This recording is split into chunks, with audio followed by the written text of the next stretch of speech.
Hello, friends. Welcome back to the Visual Book channel. Many times, we wonder why some people continue to live a mediocre life despite having a lot of money, and how some people with lower incomes become millionaires in the long run. Whether you believe it or not, the decisions you make regarding money today will impact your financial status in the coming years. So why not understand the psychology of money right now and take advantage of it? That's why today, we are going to talk about a book that deals with this topic called The Psychology of Money, written by Housel. This book examines personal finance from the perspective of human behavior. It offers a perspective on various subjects, unlike many personal finance books that focus on topics such as how the stock market works, how to select stocks, or how to build a portfolio. It focuses on the relationship between people and money. To understand why people often put themselves under the burden of debt, you don't need to know about interest rates. You need to study greed, insecurity, and positivity. Having money has very little to do with being smart, but more with how people behave. If you engage in the right things, you have a good chance of succeeding. Similarly, no matter how intelligent, knowledgeable, or connected you are, you can't escape the consequences of bad behavior. Each chapter of the book reflects a person's behavior and attitude toward money. Certain behaviors guarantee good results, while other behaviors guarantee failure. This book discusses many lessons related to money. Some lessons make us aware of certain behaviors, while others encourage us to adopt beneficial habits. The beauty of these lessons is that anyone can apply them. They are not just for people with higher incomes or advanced degrees. This book will help you improve your relationship and attitude toward money, and it's not difficult. The author assures us that making money requires only discipline, patience, and constructive behavior. If you haven't subscribed to our channel yet, do so immediately and like and share the video right away. Now, let's dive into the important lessons from this book. Lesson 1. No one is crazy. Everyone has a different perspective on how the world works. Your view of the world is shaped by many factors, such as circumstances, values, and external influences.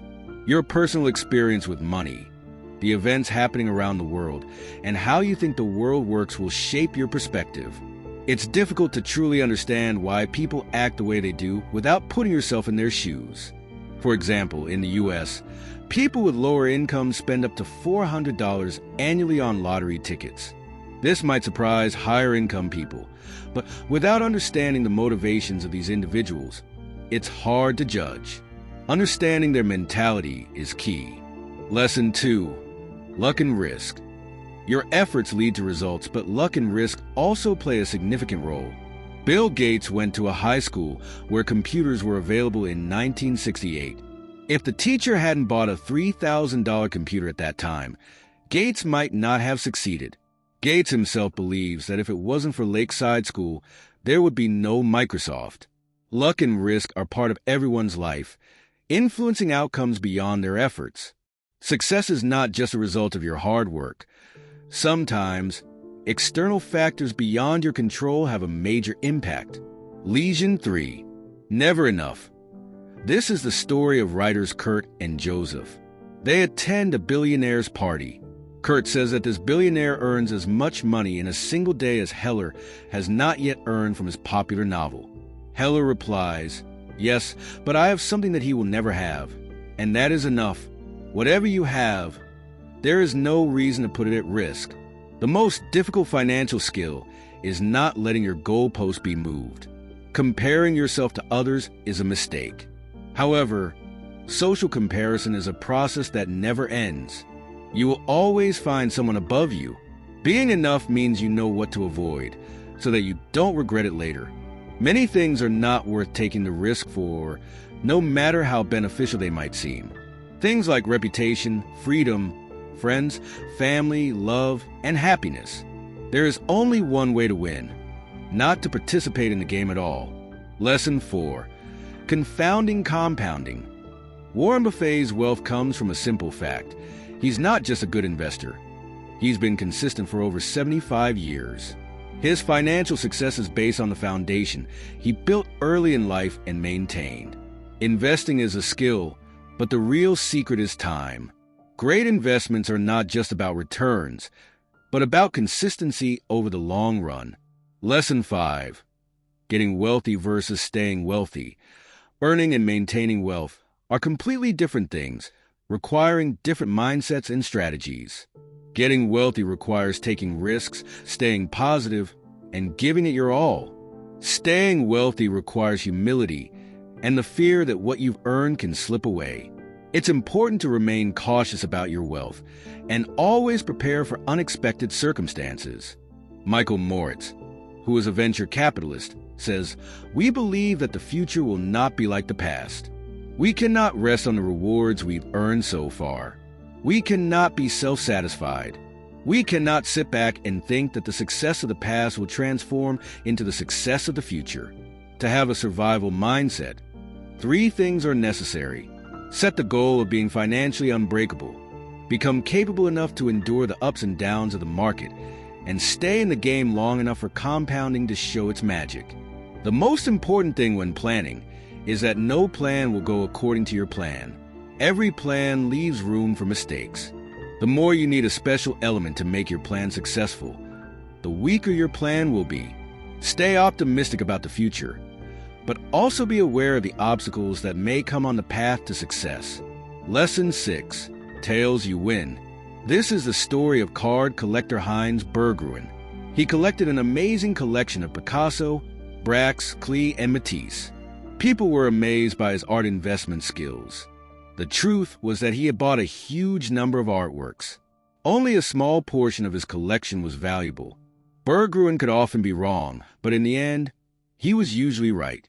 Anything that is massive, profitable, famous, and influential is a result of tail events, like an event that occurs once in thousands or millions. Now, we will talk about a venture capital model. If a fund makes 100 investments, they are estimating 80% failure. A few percent will perform well, and 1 to 2% will give good returns. If we consider the distribution of winners and losers in the stock market, most public companies fail. Some manage to do okay, and some achieve great results. When you accept that tails drive everything in business, investing, and finance, you understand that many things will go wrong, break, and fail. But that is completely normal. Lesson 7. Wealth is what you don't see. Wealth is a financial asset that has not yet been converted into any object. Housel explains that when people say they want to become a millionaire, what they really mean is that they want to spend $1 million. Spending $1 million is the exact opposite of becoming a millionaire.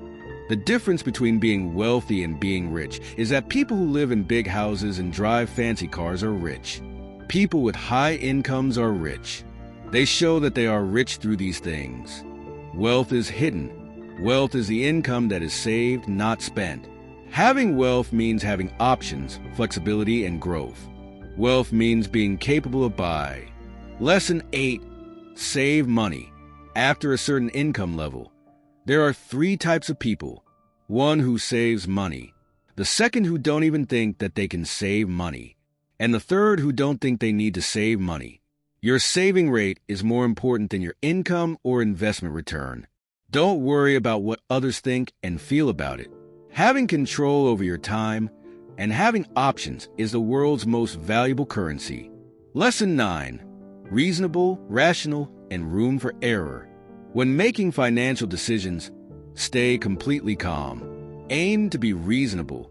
Being reasonable is more realistic, and it's what matters the most for long-term sustainability. The chances of making money increase over time. Scott Sagan, who is a political scientist, says that things that have never happened before keep happening over time. Remember, past performance is not an indicator of future performance. A blackjack or a poker player knows they are playing with probabilities, not certainty. The best plan is to plan for things that do not go according to the plan. You could also call this making room for mistakes. This is the only way to safely navigate a world that runs on risk rather than certainty. You must be prepared for things you cannot see or predict. So, what can you do? You can avoid a single point of failure and minimize the impact of failure. The biggest single point of failure is, are you dependent on just one source of income for your expenses and needs, and that too without any savings? The rainy day funds idea is a good one. Save money for things that you can't anticipate or predict. Lesson 10. You will change. We are very poor predictors of our future selves. Our current needs and wants are not the same as what our future selves will need or want. Thinking long-term and making effective decisions is very difficult. Accepting the truth that a person is meant to change is essential. What matters to you today might not matter at all in the next 10 years. Sunk cost. Carrying forward poor decisions from the past while it's not possible to recover the loss. In a world that keeps changing, this works like a devil. It makes our future a slave to our past. It's like an outsider making the major decisions in your life. For example, you invested in a business and it completely failed. Now, you're thinking of continuing it because you've already invested so much money, without considering that moving forward doesn't guarantee you'll make any money. What's gone is a sunk cost. What matters is protecting yourself from future losses.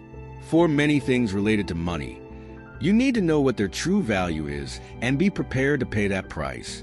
Successful investing requires a price to be paid, but this price is not in dollars or cents. It comes in the form of fear, doubts, uncertainty, and regret. It's easy to ignore all these things until we truly face them. Very few people have the nature to say, "It's okay if I lose 20% of my money." When you start seeing volatility as a fee, things appear different. When you invest long-term, you have to be ready to accept the market's ups and downs in the short term as well. Lesson 11. The seduction of pessimism. Negative thinking is not only more common than positive thinking, it also seems smarter. It traps you as a symbol of wisdom, and we tend to pay more attention to it than to positivity. If you tell someone that everything will be fine, either they will walk away from you or look at you with a confused expression. If you tell them there is danger, you will get their full attention. In the year 2000, when oil prices went up, a specific type of oil extraction became economically viable. Necessity is the mother of invention, and humanity is infinitely innovative. People respond to challenges and promises with new solutions. With dangers, solutions of the same magnitude emerge. This is a common plot in economic history, which is often overlooked by negative thinkers. Progress is slow, but setbacks and disasters happen quickly and are far more impactful. There are many overnight tragedies, but very few overnight miracles. Growth is created by compounding, which always takes time. Destruction happens from a single point of failure, which can occur in seconds. And losing confidence also happens in a single shock. Lesson 12. Confessions. In this chapter, the author highlights their financial behavior and beliefs. Housel's financial decision is driven by one thing: independence. He finds pleasure in low-cost activities such as exercise, reading, podcasts, and learning. He doesn't have a house bought with money borrowed from a loan. He believes that this might be a bad financial decision, but it's a good money decision, because at least it brings peace of mind. He keeps 20% of his assets in cash, excluding the value of his home. He does this to create a safety net and avoid having to sell his stocks in case of an emergency. Charlie Munger says the first rule of compounding is, don't interrupt it unnecessarily. Housel does not invest in individual stocks. He has invested all his stock market investments in low-cost index funds. Some people outperform the average market, but it is very difficult and far more difficult than most people think. Every investor should choose the strategy that gives them the best chance of achieving their goals. For most investors, over the long term, low-cost index funds tend to provide the highest returns. Thank you, friends. So, I hope you liked this video. I hope that by adopting all the lessons from this book into your life, you will be able to live your life in a better way. If you haven't subscribed to my channel yet, then immediately subscribe to the channel, like the video, and also comment. This helps increase our motivation consistently. If you think this video could help others in life, then share it quickly with everyone. We'll meet soon with a better video. Thank you so much.